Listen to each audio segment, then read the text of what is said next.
Hi, I'm Doug Miller from Furniture Fair. Just wanted to touch base with you on some things about what you need to know when you're going out actually into a store to find a sectional for your new home.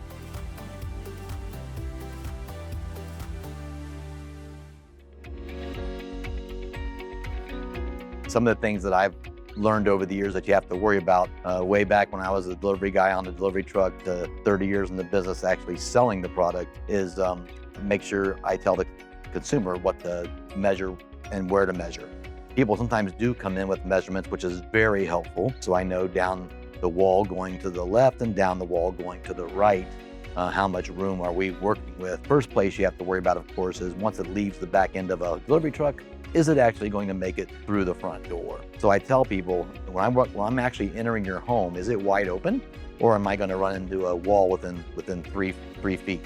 And if it is, we got problems maybe on some of our sectionals not fitting in your home because there's no way part of that sectional is going to clear the front door and the height of the front door for us to be able to stand it up and turn it. And so that's something we have to worry about. Secondly, once we're in the home, if it's going downstairs, how does it enter the downstairs? Same problem.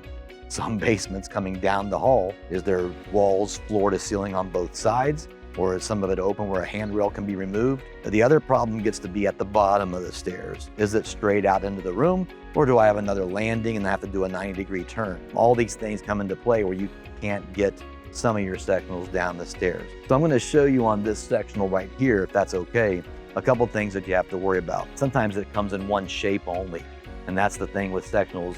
They usually only fit one way in the room. On this collection, you can do that. I can separate and give you a love seat, and then I can give you a corner wedge, and then I can give you a love seat, and then I can give you a chaise. So if you're one of those people that like to move your stuff around occasionally just to give it a new look in there, just be careful because sometimes sectionals may only fit one, maybe two ways. So when you look at the bottom of a reclining sofa, first thing you're gonna see is most of reclining furniture has a Velcro back that lifts up. These backs have two flanges sticking up, and you have a collar on the back that slides over it. When you want to take it apart, you just press out on those two tabs and then the back will come off. So if you look at the bottom of most of your reclining sofas, you're basically going to have a railroad track system where you have two heavy gauge steel bars going across, and then you basically have a chair with a nut and a bolt times 4. You take those 4 bolts off, and this is basically a separate chair.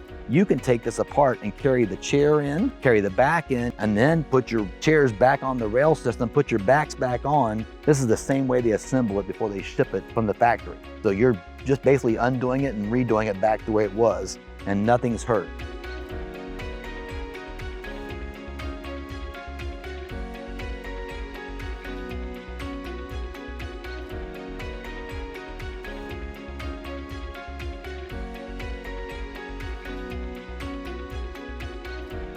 We also have a online chat. Again, this is one of those things where I'd almost encourage you to actually come in the store and work with one of our associates. Find the closest store near you, bring the stuff that we talked about with you, schedule an appointment. That way the consultant can give you one-on-one attention to make sure we get you the one that's going to fit.